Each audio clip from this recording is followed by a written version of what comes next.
அந்த 24th night is the most crucial night. காரணம், evidence அளிக்கப்படுது. Gnanasekaran Kottur காவல் நிலையத்திலிருந்து வெளியே வந்த பிறகு நைட்டு 8:30 மணிக்கு மேல 24ஆம் தேதி இரவு தமிழகத்தினுடைய சுகாதாரத்துறை அமைச்சர் அண்ணன் மா சுப்பிரமணியம் அவர்களும் கோட்டூர் சண்முகமும் பேசுறாங்க. இது கோட்டூர் சண்முகத்தினுடைய சிடிஆரை பார்த்தீங்கன்னா, ஞானசேகரன் வெளியே வந்ததுக்கு அப்புறம் கோட்டூர் சண்முகத்தினுடைய பிஹேவியரல் பேட்டர்ன் மா சுப்பிரமணியத்தை கூப்பிடுறாரு. 8:30 மணிக்கு பேசுறாங்க. 8:32 மணிக்கு மா சுப்பிரமணியம் கோட்டூர் சண்முகம் மறுபடியும் பேசுறாங்க. இது எல்லாம் நம்ம நல்லா புரிஞ்சுக்கணும். எதற்காக, யாரை காப்பாத்துறதுக்காக இவ்வளவு பதட்டம்? அண்ணா பல்கலைக்கழகத்துல பணிபுரியக்கூடிய நடராஜன் ஒருத்தர், ஒரு முக்கியமான அதிகாரி, கேட் கண்ட்ரோல் அவர் கையில் இருக்கு. அல்ல காவல்துறை நீங்க தான் சொல்லணும், எல்லாம் என்னுடைய வேலை கிடையாது. 48 மணி நேரம் கழிச்சு அந்த நடராஜன் யாருன்னு பேசுவோம். ஒரு பிஆர்ஓவா, கேட் யார் கண்ட்ரோல்ல இருக்கு? அந்த அண்ணா பல்கலைக்கழகத்தில் இருக்கக்கூடிய நடராஜனும் கோட்டூர் சண்முகமும் எத்தனை முறை பேசியிருக்காங்கன்னா, டிசம்பர் 23ஆம் தேதி பேசியிருக்காங்க, டிசம்பர் 24ஆம் தேதி பேசியிருக்காங்க, டிசம்பர் 25ஆம் தேதி பேசியிருக்காங்க, டிசம்பர் 26ஆம் தேதி பேசியிருக்காங்க.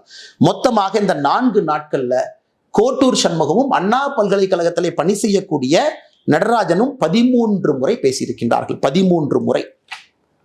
நான் ஏற்கனவே சொன்னது போல 24ஆம் தேதி குற்றம் நடந்த அடுத்த நாள் வெளியே வந்த ஞானசேகரனும் கோட்டூர் சண்முகமும் 8:34க்கு மறுபடியும் பேசுறாங்க.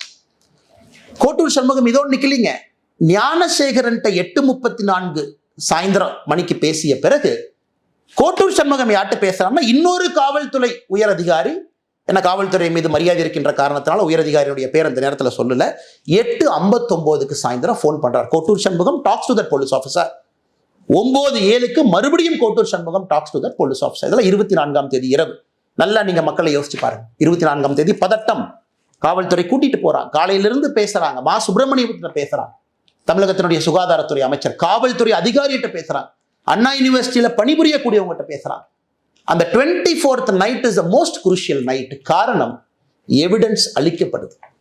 உள்ள போயிட்டு வெளியே வந்த ஞானசேகரன் எவிடன்ஸ் அளிக்கப்படுது. ஏன்னா இவங்க ரெஜிஸ்டர் பண்ண 11 செக்ஷன்ல, நான் புதுசாக பொருளை கலப்பினீங்க சொல்லல, தமிழகத்தினுடைய எஸ்ஐடி ரெஜிஸ்டர் பண்ண 11 செக்ஷன்ல ஒரு செக்ஷன் எவிடன்ஸ் அளிச்சதுக்காக ஒரு செக்ஷனை போட்டிருக்காங்க. அப்ப என்ன எவிடன்ஸ் அளிக்கப்பட்டது? அதன் பிறகு 25ஆம் தேதி காவல்துறை சொல்றாங்க, ஞானசேகரன் சாயந்தரம் கைது பண்ற பிறகு அண்ணா யூனிவர்சிட்டி சிசிடிவி வேலை செய்யல, செல்போன்ல எங்களுக்கு தெரியல.